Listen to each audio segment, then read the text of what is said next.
നമസ്കാരം. പറയാം നേടാം പണം നേടാം, the complete family entertainment game show. Original 300ന്റെ നിറവിൽ. ചേട്ടാ ഒരു 6-7 പ്രാവശ്യം ചേട്ടൻ ചാടിയാൽ ഈ പടത്തിൽ ഏറ്റവും ചിരി കിട്ടാൻ പോകുന്ന സീനുകളിലൊന്നും ഇതായിരിക്കും. വിഷൻ, ഒരു ഡയറക്ടർ വിഷൻ. പക്ഷേ തിയേറ്ററിൽ വന്നപ്പം ഇപ്പോഴും ആളുകൾ എന്നെ എവിടെ വെച്ചിട്ടുണ്ടായാലും മതിലിയാട്ടത്തിന്റെ കാര്യം പറയും. ജീവിതത്തില് റിയൽ ആയിട്ട് മതിലിയാടി ഒരിക്കലും അല്ല. എന്തുകൊണ്ട് ഡയറക്ടർ ആ മതിലിയാട്ടം തന്നു? കാരണം എല്ലാത്തിനും ഒരു എക്സ്പീരിയൻസ് വേണമല്ലോ. ആദ്യം നാക്കൊണ്ടൊന്ന് നനയ്ക്കണം, പിന്നൊന്ന് കടിക്കണം, പിന്നെ പതുക്കെ ആ ഹോളിലേക്കൊന്ന് കയറ്റണം.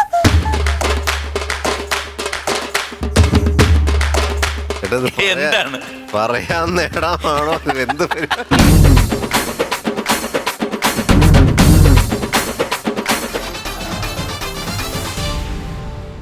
അതെ, ഈ മനോജ് ഇപ്പൊ എത്ര പടത്തിൽ അഭിനയിച്ചാണ്, എത്ര പടം ചെയ്ത് കാണും? ഞാനൊരു 10-200 പടം അയച്ചേട്ടാ, തമിഴ് ഉൾപ്പെടെ. 200 പടത്തോളായി. എത്ര പടങ്ങള് അണിയറയിലുണ്ട്? അത് ഒരു ദുൽഖറിന്റെ റോഷൻ ആൻഡ്രൂസ് ബോബി സഞ്ജയ് സിനിമ, അതാണ് സല്യൂട്ട്. ദെൻ പിന്നെ എന്റെ മഴ എന്ന് ഞാൻ പറഞ്ഞ വേണുട്ടൻ അവസാനമായിട്ട് അഭിനയിച്ചു. മ്യൂസിക്കൽ സബ്ജക്റ്റ് ആണ്, ഞാനൊരു മ്യൂസീഷ്യനായിട്ടാണ്. അത് കഴിഞ്ഞു, ഷൂട്ടിംഗ് ഡബിങ് കഴിഞ്ഞു. ഡയറക്ടർ? അതൊരു പുതിയ ഡയറക്ടർ സുനിൽ സുബ്രഹ്മണ്യം എന്ന് പറഞ്ഞിട്ട് പുതിയ ആളാണ്. പിന്നെ ഹിഗ്വിറ്റ എന്ന് പറഞ്ഞൊരു മൂവിയുണ്ട്, സുരാജിന്റെ ഒരു പടം. ഹിഗ്വിറ്റ നമ്മുടെ ധ്യാൻ ശ്രീനിവാസൻ ഒക്കെ ചെയ്ത്. ധ്യാൻ്റെ തന്നെ വേറൊരു പടമുണ്ട്, ജയിലർ എന്നൊരു പടം, അതും ഷൂട്ടിംഗ് കഴിഞ്ഞു. പിന്നെ ഇപ്പൊ ഞാൻ ചെയ്തോണ്ടിരിക്കുന്നത് മെഹഫിൽ ചെയ്തോണ്ടിരിക്കുന്നു. കുറെ ചിത്രങ്ങളുണ്ട്. ഇങ്ങനെ വരാനും പുള്ളി എൻഗേജ്ഡ് ആണ്. പത്തനംതിട്ട ഒരു പടം മറ്റന്നാൾ തുടങ്ങുന്നു. അത് ലൂയിസ് എന്നാണ് പടത്തിന്റെ പേര്. ശ്രീനിയേട്ടനാണ് സെൻട്രൽ ക്യാരക്ടർ. ശ്രീനിയേട്ടനും ലെന, നമ്മുടെ അശോകനുണ്ട്, അങ്ങനെ കുറെ ഞാനുണ്ട്. ഒന്ന് അനക്കം വെച്ച് വരുന്നുണ്ട് ചേട്ടാ. Very good, very good. വരട്ടെ, അങ്ങനെ തന്നെ വരട്ടെ. അടുത്തത് 9ാമത്തെ ചോദ്യമാണ്. ചിത്രം അർദ്ധനാരി. ഇത് ഞാൻ എന്തിനു പറഞ്ഞു ചേട്ടൻ ഇരിക്കല്ലേ, എനിക്ക് പകുതി ഉത്തരവാദിത്വം കുറഞ്ഞു. പ്രൊഡ്യൂസർ ഇരിക്കുമ്പോൾ എന്താ ആക്ടർ? ഇത് തീരുമാനിച്ച ചേട്ടനാ, ഈ ഒരു സിനിമ വേണോ വേണ്ടോ തീരുമാനിച്ച ചേട്ടനാണ്. ഒരു വീഡിയോ കാണാം. ഓക്കെ. മഞ്ജുളാങ്കിത മോഹമേതോ ജലധിയിലാഴുകയോ, അർദ്ധപൗരുഷ നാരീ വിലസിത വ്യർത്ഥവീഥിയിൽ അലയുകയോ, വിമൂകമീ യാനം. എന്റെ ചേട്ടാ എപ്പോഴും ഓർക്കുമ്പോഴേ ഇതൊക്കെ എങ്ങനെ ചെയ്തെന്നുള്ളതാണ്. ഭയങ്കര ഉള്ളിൽ ഭയങ്കര ചമ്മലായിരുന്നു എനിക്ക്. ഞാനൊരു എന്റെ ഒരു ഇമേജ് മലയാള സിനിമ ഒരു മാൻലി റോഡുകൾ ചെയ്ത ഒരാളല്ലേ. അപ്പൊ ഇതെങ്ങനെ പോയി സ്ത്രൈണം എന്നൊക്കെ പറഞ്ഞാൽ ചുമ്മാ എന്തെങ്കിലും കാട്ടിയിട്ട് പോരാൻ പറ്റില്ലല്ലോ. ഇവരുടെ ഓരോ വിരലിങ്ങനെ എടുക്കുന്നതിൽ തന്നെ ആ സ്ത്രൈണമുണ്ട്. നമ്മളാ കൈ എടുക്കുന്ന ആണുങ്ങൾ എടുക്കുന്ന പോലെയല്ലോ പെണ്ണുങ്ങൾ എടുക്കുന്നത്. നമ്മളിങ്ങനെയൊക്കെ എടുക്കും, അവർ ചിലപ്പോൾ ഇങ്ങനെയായിരിക്കും എടുക്കുന്നത്. അതിൽ പോലും ആ മൈന്യൂട്ട് സാധനങ്ങൾ ആ ചലനത്തിൽ പോലും നമ്മളത് മെയിൻറ്റെയിൻ ചെയ്യണം, അല്ലെങ്കിൽ ഈ പരിപാടിക്ക് പോരുത്. അതായിരുന്നു എന്റെ ലക്ഷ്യം. ചേട്ടന് എന്ത് വിശ്വാസത്തിലാണ് എന്നെ വന്ന് വിളിച്ചതെന്നൊന്ന് പറയൂ. അത് ഞാൻ പറയാം. ചോദ്യം: അർദ്ധനാരി എന്ന സിനിമയിൽ ട്രാൻസ്ജെൻഡേഴ്സിനെ അറബിയിൽ എന്ത് വിളിക്കുന്നു എന്നാണ് പറയുന്നത്? ഞാൻ പറയട്ടെ. അല്ല, നമ്മൾ ഈ ദുബായിലൊക്കെ മിക്കവാറും പോകുന്നില്ല ചേട്ടാ, അവിടെ പോയി ട്രാൻസ്ജെൻഡേഴ്സിന് അങ്ങനെ പൊതുവെ കാണാറില്ല. നമ്മുടെ ഇവിടെ പോയ ബാംഗ്ലൂർ, ബോംബെയിലൊക്കെ ഇഷ്ടം പോലെ ഉണ്ട്. പക്ഷെ അതുകൊണ്ട് അവിടെ അതിന് എന്ത് പറയും എന്നുള്ളതാണ് ഒരു പ്രശ്നം. എനിക്ക് തോന്നുന്നു ഈ ഹിന്ദിയും ഉറുദുവിലൂടെ അറബൊക്കെ ആയിട്ട് നല്ല കണക്ഷനുള്ള ഒരു ഭാഷ കണക്ഷനുണ്ട്. അപ്പൊ അങ്ങനെ നോക്കുമ്പോൾ ചെറിയൊരു വ്യത്യാസത്തിൽ ചിലപ്പോൾ അവിടെ ഹിജറ നമുക്ക് പൂട്ടാം, കിടക്കട്ടെ, നോക്കാം. ഒരെണ്ണം തെറ്റിപ്പോയാലും കുഴപ്പമൊന്നുമില്ലല്ലോ ചേട്ടാ. തെറ്റ് ഹിജറ ഞാൻ എടുത്തു വെച്ച് പൂട്ടി. ചേട്ടൻ പൂട്ടിയാ? എന്തേലും ഇനി പറയാം. എന്റെ വൈഫ് പറഞ്ഞു, മനോജ് കെ ജയനെ എന്തുകൊണ്ട് നിങ്ങൾക്ക് നോക്കിക്കൂടാ? അപ്പം ഞാൻ പറഞ്ഞു നോക്കാം, കാരണം ഇപ്പം എനിക്ക് അങ്ങനെ അറിഞ്ഞിട്ടില്ല. അപ്പം സന്തോഷം പറഞ്ഞു, കൊള്ളാം ചേച്ചി എന്നുണ്ട്. കാരണം വേറൊന്നുമില്ല, അദ്ദേഹത്തിന് ഈ പടം നടക്കണം, അതാണല്ലോ എൻ്റെ മെയിൻ കാര്യം. അങ്ങനെ ക്യാരക്ടേഴ്സ് നോക്കിയപ്പം ഇപ്പം നമ്മുടെ കുട്ടൻ തമ്പുരാൻ അതുപോലത്തെ ക്യാരക്ടേഴ്സൊക്കെ ഒരുപാട് ചെയ്തൊരു വ്യക്തിയാണ്. തീർച്ചയായിട്ടും he can do, he will do എന്നുള്ള നിഗമനത്തിൽ നമ്മൾ എത്തി. അങ്ങനെയാണ് വിളിച്ച് പറയുന്നത്. വിളിച്ച് പറഞ്ഞ ഇപ്പോഴും എനിക്ക് ഓർമ്മയുണ്ട്. പറഞ്ഞപ്പോൾ അയ്യോ ഞാനോ ഇതോ എന്ന് ചോദിച്ചെടുത്ത്. ഇത് എന്ന് പറയുമ്പോൾ എൻറ്റർലി ഡിഫറൻ്റ് ആയിട്ടുള്ള ഒരു സംഭവത്തിലോട്ട് കടക്കുകയാണ് എല്ലാവരും. തിലകൻ ചേട്ടൻ അതുപോലുള്ള എല്ലാ ആക്ടേഴ്സും അതിനകത്തോട്ട് അങ്ങ് മണിയമ്പള രാജു തൊട്ട് എല്ലാവരും അങ്ങോട്ട് മാറുകയാണ്. അപ്പം അത് തുടങ്ങിക്കഴിഞ്ഞ് കുറച്ച് കഴിഞ്ഞപ്പോൾ ഞാൻ ആ ഷൂട്ടിംഗ് സ്ഥലത്ത് വന്നപ്പോൾ എനിക്ക് മനസ്സിലായി നമ്മുടെ തീരുമാനം വളരെ കറക്റ്റായിരുന്നു, സത്യസന്ധമായിട്ടുള്ള തീരുമാനമായിരുന്നു. കാരണം you did A great job, പറയാതിരിക്കാൻ പറ്റില്ല. കാരണം വെച്ച് കഴിഞ്ഞാൽ അന്നാണ് ഞാൻ മനോജിൻ്റെ അർപ്പണ മനോഭാവം ഞാൻ കാണുന്നത്.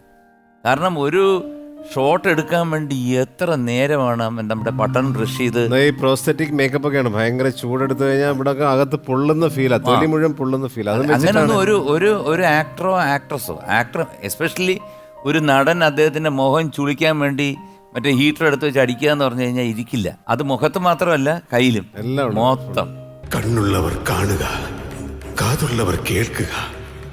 സ്ത്രീ പുരുഷ സമന്വയമായ ഞാൻ കാലങ്ങൾക്കും രൂപങ്ങൾക്കും ലിംഗങ്ങൾക്കും അതീതമായി നിലകൊള്ളുന്നു. ഹിജടകളുടെയും കോത്തികളുടെയും ഉത്ഭവത്തിന്റെ കാലഘട്ടം തിരയുന്നത് വ്യർത്ഥമാണ്. കണ്ടില്ലേ? കാരണം ആ ലൊക്കേഷനും അതിനെടുത്തിരിക്കുന്ന സ്ട്രെയിന്. ഞാൻ ഇപ്പോഴും ആലോചിക്കുന്ന ഒരു കാര്യമുണ്ട്, എന്തിനായിരുന്നു ഇത്രയും വലിയൊരു വടി തന്നത്? അതൊരു സിംബോളിക് വടിയാ, അത് അവിടെ കണ്ട് കിടന്നൊരു വടിയാ. അതെ, ഡയറക്ടർ ഓരോ ചിന്തകളാണ്. അതെ, ഈ വടിയും കൂടെ കൊടുത്തിട്ട്, കാരണം തീരെ പ്രായം കഴിയുമ്പോ ഇവർക്ക് ഇങ്ങനെ ഒരു ഏരിയ ഉണ്ടല്ലോ, അതാരും കാണിച്ചിട്ടില്ല. ഇല്ല, ഈ ട്രാൻസ്ജെൻഡർ ഇങ്ങനെ ചെറുപ്പത്തിൽ മാത്രം ഇങ്ങനെ നടക്കുന്ന സുന്ദരികളായിട്ട് നടക്കുന്നതല്ല, അവർക്കൊരു ഏജ് വരുമ്പോഴത്തേക്കും അവർക്ക് വയ്യാണ്ടാവില്ലേ, നടക്കാനൊന്നും വയ്യ. അപ്പൊ ഒരു വടിയാവട്ടെ എന്നുള്ളതാണ്. അതൊരു പ്രത്യേക ഷേപ്പുള്ള വടി. അതും വലിയൊരു വടിയാണ്. ആ മണലിൽ കൂടെ തക്കല ചുട്ടുകൊണ്ട് പൊള്ളുന്ന മണലാണ് അതിൻ്റെ അകത്തൂടെ നടക്കുന്നത്. എനിക്കാണ് കാല് പൊള്ളിട്ട് നിൽക്കാൻ ചെരുപ്പിടാൻ വരിക, ചെരുപ്പിടാൻ സമ്മതിക്കില്ല. അപ്പൊ അങ്ങനെയൊക്കെയുള്ള ഒരുപാട് കഷ്ടപ്പെട്ടു, ഒരുപാട് ത്യാഗങ്ങളുണ്ടായിരുന്നു. ഒരുപാട് ത്യാഗങ്ങൾ. അതാണ് എൻ്റെ ലൈഫിലെ ഏറ്റവും എടുത്തു വെക്കാവുന്ന, എൻ്റെ ഷോക്കേസിൽ എനിക്ക് എടുത്തു വെക്കാവുന്ന, ഇപ്പൊ സർഗോ അനന്തഭദ്രവും ഒക്കെ പോലെ തന്നെ എടുത്തു വെക്കാവുന്ന ഒരു ക്യാരക്ടറാണ് അർദ്ധനാരിയിലെ മഞ്ജുള. എനിക്ക് ഏറ്റവും വിഷമം തോന്നിയത് ഈ അർദ്ധനാരി എന്ന സിനിമയ്ക്ക് ബെസ്റ്റ് നടനുള്ള അവാർഡ് വന്നിട്ട് പിന്നെ അത് മാറി അത് കളിയച്ഛനായി, പിന്നെ മാറി അർദ്ധനാരിക്കായി, പിന്നെ കളിയച്ഛനായി, പിന്നെ അർദ്ധനാരി, അങ്ങനെ ഒരു കളി അതിനകത്ത് അങ്ങോട്ട്. എന്തായാലും ഒരു ഒറ്റ കാര്യം പറയാം, അത് മനോജിന് കിട്ടിയതിൽ എനിക്ക് വളരെയധികം സന്തോഷമുണ്ട്. സോ ആൻസർ ഹിജറ. ഉത്തരം ശരിയാണ്. Congratulations, again you one 2000 rupees. അതാണല്ലോ അതിന്റെയും മറ്റേത്. So Manoj, the last question, 10ാമത്തെ ചോദ്യം. ചിത്രം പഴശ്ശിരാജ. ഒരു വീഡിയോ കാണാം.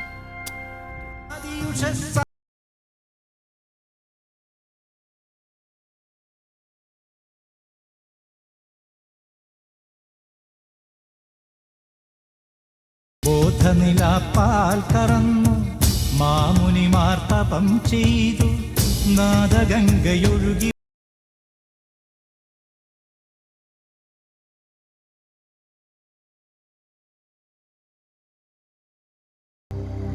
പഴശ്ശിരാജ എന്ന ഈ ചിത്രം റിലീസായ വർഷം?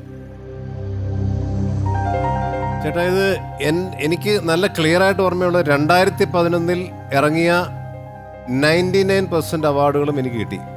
അതിങ്ങോട്ട് സ്റ്റേറ്റ് അവാർഡ്, സംസ്ഥാന അവാർഡ് മുതൽ ഫിലിം ഫെയർ, ഒരിക്കലും കിട്ടാത്ത ഫിലിം ഫെയർ ആ വർഷം കിട്ടി, Mathrubhumi film awards, Asianet award, Amrita TV awards, എല്ലാം നമ്മുടെ ചാനലിലൊക്കെ അവാർഡ് എനിക്ക് വരുന്നു. 11 അവാർഡ് ആയിട്ടാണ് എനിക്ക് ആ വർഷം കിട്ടിയത്. അപ്പം 2011 11 അവാർഡ് നേടിയ സിനിമ. ഷൂട്ട് തുടങ്ങിയത് 2009 2010 11 അവാർഡാണ് എനിക്ക് മുഴുവൻ കിട്ടിയത്. 2009 കേട്ടാ. 2009 ഞാൻ എടുത്തു വെച്ച് പൂട്ടുന്നു. അവിടെ കിടക്കട്ടെ. ഈ പടത്തിൽ അഭിനയിക്കുന്നില്ല എന്നൊക്കെ പറഞ്ഞായിരുന്നു. അതൊരു വലിയ കഥയാട്ടാ. എന്നെ ആദ്യം കാസ്റ്റ് ചെയ്യുന്ന ഈ ക്യാരക്ടർ അല്ല, തലക്കൽ ചന്തു അല്ലായിരുന്നു, കൈതേരി അമ്പു എന്ന് പറയുന്ന കഥാപാത്രമാണ് സാർ എന്നോട് ഫോണിൽ പറയുന്നത്. അപ്പൊ അതിന് കുതിരസവാരിയൊക്കെ അറിഞ്ഞിരിക്കണം, നിങ്ങൾക്ക് അറിയാവോ? ഇല്ല സാർ, ഒന്ന് പ്രാക്ടീസ് ചെയ്തോളൂ ചെന്നൈയിൽ. അപ്പം ഞാൻ ഇപ്പോൾ ചെന്നൈയിൽ താമസിക്കുന്ന സമയമാണ്. ആ റേസ് കോഴ്സിൽ കുതിരയും പരിപാടികളൊക്കെ ഉണ്ടല്ലോ. അവിടെയൊക്കെ പോയി ഒന്ന് പ്രാക്ടീസ് ചെയ്തോളൂ, ഒരുപാടുണ്ട് നിങ്ങൾക്ക്, കുതിരപ്പുറത്ത് വരുന്നതും ഇറങ്ങുന്നതും പോകുന്നതും ഒക്കെ ഉണ്ട്. ഞാനത് കുഴപ്പമാണല്ലോ, കുതിരപ്പുറമൊന്നും കയറിയിട്ടുമില്ല, പണിയാ കുതിര എടുത്തോണ്ട് അങ്ങോട്ട് പോയാൽ കുതിര പണിയെന്ന് പണിയെന്നാ ഭയങ്കര കുഴപ്പമാണ്. ചെന്നൈയിലെ ഒരു ഷെഡ്യൂൾ കഴിഞ്ഞു എന്ന് അറിഞ്ഞു. അടുത്ത ഷെഡ്യൂള് നമ്മുടെയൊക്കെ സീൻസാണ്, കണ്ണൂർ ഭാഗത്താണ്. ഓക്കെ, പ്രൊഡക്ഷൻ മാനേജർ വിളിച്ചു, ചേട്ടാ കുതിരസവാരി പഠിക്കുന്നുണ്ടല്ലേ? ഞാൻ മറ്റന്നാ തുടങ്ങുകയാണ്. എവിടെ? അപ്പോഴൊന്നും തുടങ്ങിയിട്ടില്ല. പിന്നെ തീരുമാനിച്ചു ഇനി തുടങ്ങാം, ഇനിയിപ്പോൾ ഹരൻ സാറല്ലേ അവിടെ ചെന്ന് കുതിര ഞാൻ നടത്തിക്കൊണ്ട് വന്നാൽ പോരെ എന്ന് ചോദിച്ചു കഴിഞ്ഞാൽ പണി കുതിര പിടിച്ചോണ്ട് ചേട്ടാ സാറ് പുറത്ത് വരണമെന്നുണ്ടോ, കുതിര ഇങ്ങനെ നടത്തിക്കൊണ്ട് അപ്പം അത് നടക്കില്ലെന്നറിയാം. അപ്പം അതുകൊണ്ട് പഠിക്കാൻ തീരുമാനം എടുത്തിരുന്നതിൻ്റെ പിറ്റേ ദിവസം പീറ്റർ ഞാറക്കില്ല പ്രൊഡക്ഷൻ മാനേജർ, മനോജ് സാറിനെ വിളിച്ചായിരുന്നോ? ഞാൻ ഇല്ല, എന്താ എന്തെങ്കിലും പ്രത്യേകിച്ച് ഉണ്ടോ? ഒന്ന് വിളിക്കണം, നിങ്ങളുടെ ക്യാരക്ടർ ഒന്ന് മാറിയിട്ടുണ്ട്. കുതിരപ്പുറം പോയി ടീം കുതിര ഇതിലോ പോയി എൻ്റെ മനസ്സിൽ നിന്ന്. ഞാൻ ചെയ്ത് അത് സാറ് തന്നെ പറയും, നിങ്ങൾ വിളിക്കും. സാറിനെ വിളിച്ചു. നിങ്ങൾ ഈ കൈതേരിയമ്പൂ അല്ല കേട്ടോ, അത് നിങ്ങൾ കുറച്ചുകൂടി ബെറ്റർ എനിക്ക് തോന്നുന്നു, നിങ്ങൾ തലക്കൽ ചന്തു ചെയ്യുന്നതായിരിക്കും നല്ലത്. അപ്പോൾ ഞാൻ തലക്കൽ ചന്തു എന്താണ് സാർ? അത് ട്രൈബൽ ഒരു ഹീറോ ആണ് പുള്ളി. അന്നത്തെ ആ കാലത്തെ ട്രൈബലിൽ ഈ പഴശ്ശിരാജയെ ഏറ്റവും കൂടുതൽ സപ്പോർട്ട് ചെയ്ത, ഇദ്ദേഹത്തിൻ്റെ പേര് ക്ഷേത്രം വരെ ഉണ്ട് വയനാട് സൈഡിൽ. അങ്ങനെയുള്ള ക്യാരക്ടറാണ്, ഭയങ്കര ചരിത്ര പുരുഷനാണ്. അത് ചെയ്താൽ മതി നിങ്ങൾക്കൊരു ഹീറോയിൻ ഉണ്ടാവും, പാട്ടുണ്ടാവും. പത്മപ്രിയാണ് ഹീറോയിൻ. ഞാൻ നോക്കും അതിനേക്കാളും എല്ലാം കൊണ്ടും നല്ലതാണ്. അങ്ങനെയാണ് ഈ തലക്കൽ ചന്തുവുമായി മനസ്സിൽ കയറ്റിക്കൊണ്ട് ഞാൻ കണ്ണൂർ കണ്ണവൻകാട്ടിൽ ഷൂട്ടിങ്ങിന് ചെല്ലുന്നു. അപ്പോൾ അന്ന് രാവിലെ സാറ് രാവിലെ തന്നെ സെറ്റിലേക്ക് വന്നില്ല. ത്യാഗരാജൻ മാഷിൻ്റെ അവിടെ. ത്യാഗരാജൻ മാഷിനോടും പറഞ്ഞു, ആ മനോജനം കൊണ്ടൊന്ന് പൊക്കോളൂ, എല്ലാവർക്കും ഒന്ന് കാണിച്ചു കൊടുക്കൂ എന്നേ പറഞ്ഞിട്ടുള്ളൂ. ഞാനൊരു 10 മണിയാകുമ്പോൾ എത്തുമെന്ന് പറഞ്ഞു. 10 മണിയാകുമ്പോൾ സാർ എത്തുന്നു. ഞാനൊക്കെ 7:30 എണീറ്റ് പോയി. ത്യാഗരാജൻ മാഷും കുറേ തമിഴ്നാട്ടിലെ ഫൈറ്റേഴ്സും എല്ലാം കൂടെ വരുന്നു.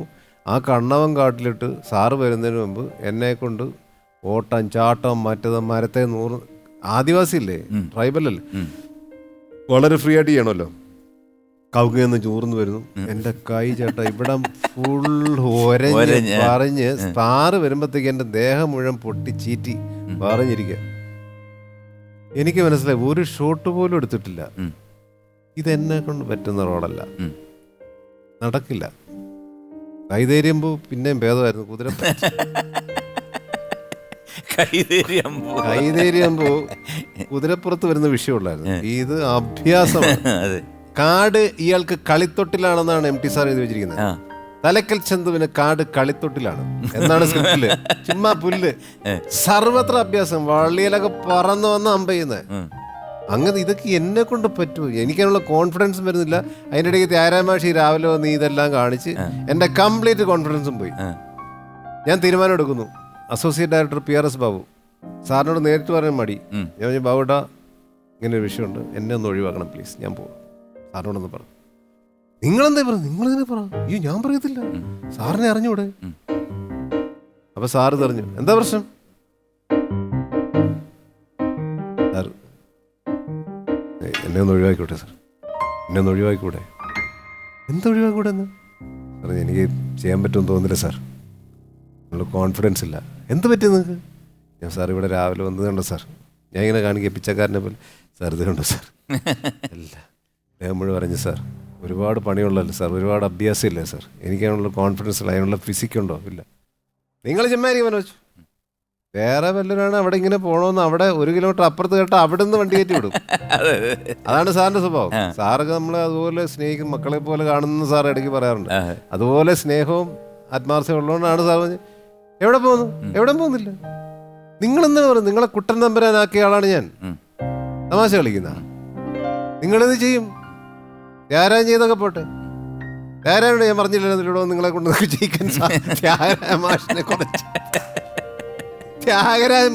ചീത്ത സാറ് പറഞ്ഞു. നിങ്ങൾ ധൈര്യമായിട്ടിരിക്കുക, തമ്പരാനാക്കിയ ആളാണ് നിങ്ങളത് ചെയ്യും, നിങ്ങളത് പ്രൂവ് ചെയ്ത് കാണിക്കും. ഇവിടുന്ന് ഒരു സാറല്ലേ പറയുന്നത്? ചെയ്ത് ചേട്ടാ,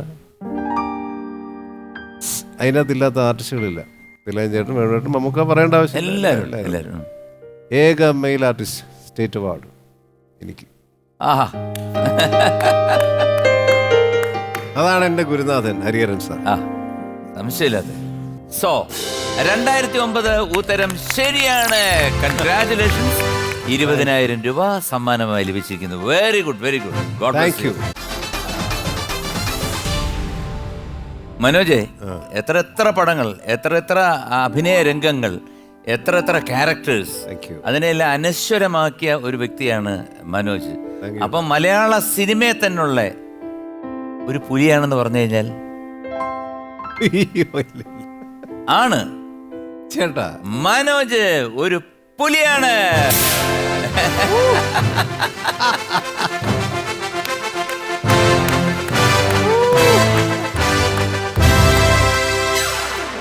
അഭിനയത്തിന്റെയും പാട്ടിന്റെയും പുപ്പുലി. ചേട്ടാ, വലിയ പുരസ്കാരമാണ് ഈ വാക്ക്. ഞാൻ അങ്ങോട്ട് വിശ്വസിക്കാൻ പറ്റുന്നില്ല. ചേട്ടന്റെ വായിന്ന് ഇങ്ങനെ ഒരു വലിയ വാക്ക് വീണത്. സത്യമാണ് ഞാൻ പറയുന്നത്. ഞാൻ ആദ്യം പറഞ്ഞില്ലേ മലയാളത്തിന്റെ കമലഹാസനാണെന്ന്. അത് വീണ്ടും റിപ്പീറ്റ് ചെയ്യുന്നു. റിപ്പീറ്റ്.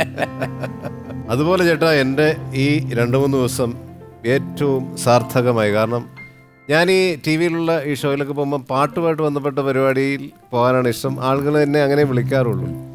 ചേട്ടനുമായിട്ടിരിക്കുമ്പോൾ ഞാൻ ഒത്തിരി പ്രോഗ്രാം ചേട്ടനോട് ഇരുന്നിട്ടുണ്ട്. ഭയങ്കര ഇഷ്ടമാണ്. 300ന്റെ നിറവിൽ 300 പൊളിച്ചിരിക്കുകയാണ്. 300 മനോജ് കെ, എല്ലാം മായാണ്. എല്ലാം മായ. 300 MG ശ്രീകുമാർ മായ. അപ്പൊ ചേട്ടാ, ഇവിടെ പെർഫോം ചെയ്ത ബ്രില്യൻ പാർട്ടീസ് ഉണ്ടല്ലോ, മറ്റേ ഗഞ്ചിറയും വീണ വരെ വായിച്ചു. അവരെ എനിക്കൊന്ന് നേരിട്ട് കാണണം, അടുത്ത് പരിചയം. ഒരു സംശയം ഉണ്ടല്ലേ, അവര് റിയലാണോ അതോ? അതെ, മറ്റേ ലിപ്പനക്കിയതാണോ എന്നുള്ള അങ്ങനെയൊന്നും അല്ലായിരിക്കും. അങ്ങനെയൊന്നും ചെയ്യില്ല. നമുക്ക് വിളിക്കാം. ആഹാ, എന്താ ചേട്ടാ, എന്താ രസമായിരിക്കുന്നു. അസാധ്യം കേട്ടോ, അസാധ്യ പെർഫോമൻസ്. 2 പാട്ടല്ലേ, രാമകഥ. എന്നാ എനിക്ക് ആദ്യത്തെ എക്സ്പീരിയൻസ് അങ്ങനെ ഇത്രയും വിപുലമായ രീതിയിൽ ചെറുതായിട്ടൊക്കെ ഇവിടെ കണ്ടിട്ടുണ്ട്. അസാധ്യമായിരിക്കും. ഞാൻ ആലോചിക്കുക 75-76 അച്ഛൻ്റെ ഒക്കെ കച്ചേരി ആ സമയത്തൊക്കെ ഇവരൊക്കെ ഉണ്ടായിരുന്നു. ഇന്നത്തെ പക്കവാദ്യക്കാരുടെ പണി തീർന്നു പോയത്. ആ സമയത്ത് നിങ്ങൾ ഇല്ലായിരുന്നു, നന്നായി. അവരൊക്കെ ജീവിച്ചു പോയി. അത്ര നന്നായിരുന്നു. ഞാൻ പറഞ്ഞത് അത്ര മനോഹരമായിരുന്നു. കേളടി കൺമണി, രാമകഥ. ഇത് സ്വരസാഗർ കേട്ടോ. ഇദ്ദേഹം ഐഡിയാസ് ഉണ്ടായിരുന്നതാണ്. മികച്ച ഒരു ഗായകനാണ്. പിന്നെ ഇവരൊക്കെ എന്ന് പറഞ്ഞു കഴിഞ്ഞാൽ ഞാനിരുന്ന കോമഡി എക്സ്പ്രസ് എന്നൊരു ഷോയിൽ 4 വർഷമായിരുന്നു. അതിലുള്ള എല്ലാം വലിയ കില്ലാടികളാണ് കേട്ടോ.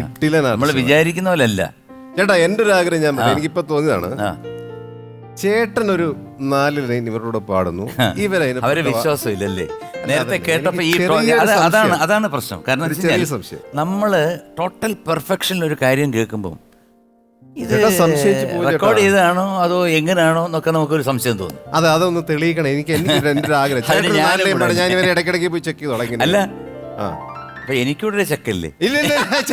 അയ്യോ, ചെക്കർക്കൂടെ ഒരു ടിക്കറ്റ് അടിക്കുകയാണ്. കുഴപ്പമില്ല, സാരമില്ല. എന്നാ തോടിയിൽ ഞാനൊരു പിടി ഓക്കെ, ഒരു 4 വരി.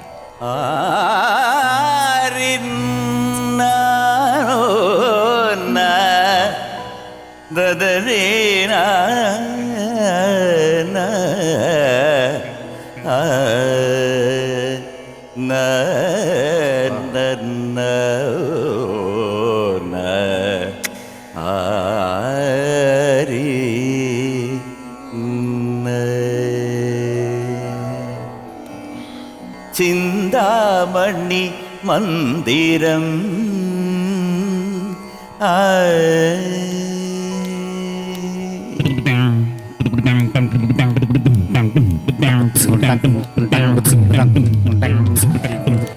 ചിന്താമണി മന്ദിരം ആണ്ട നിൻ തിരുവടി അംബികേ മൂകാംബികേ. ചിന്താമണി മന്ദിരം ആണ്ട നിൻ തിരുവടി അംബികേ മൂകാംബികേ. ചിന്താമണി മന്ദിരം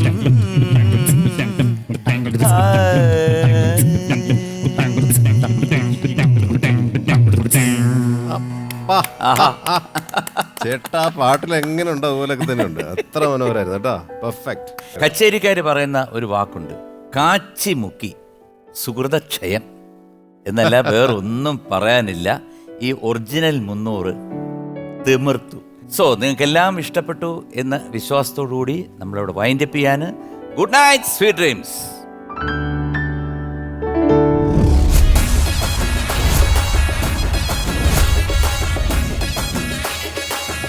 ആകാശത്താമരകൾ സാരിഗ മകരിസ ആനന്ദ ചിന്തനകൾ നീ സാരി മകരിസ. കണ്ടറിഞ്ഞ് സ്നേഹിച്ചുള്ള വിവാഹമായിരുന്നു അതോ എന്റെ ശിഷ്യത്തിയായിരുന്നു. ഞാൻ പഠിപ്പിച്ചു തുടങ്ങിയതാ. ആണ് ശരി. ഞാൻ തന്നെയാണ് ഓവനക്കുട്ടിച്ചന്റെ അടുത്ത് പഠിപ്പിക്കാനായിട്ട് അയച്ചത്. അപ്പൊ എല്ലാം കൂടെ ഒരു എന്താണ്, ഒരു ഗാർഡിയനെ പോലെ നിന്നു. അവസാനം എന്റെ ഭാര്യയായി. കതിവനൂർ വീരനെ നോമ്പു നോറ്റിരുന്നു, മാമയിൽ പീലി പോലഴകോലും ചെമ്മരത്തി.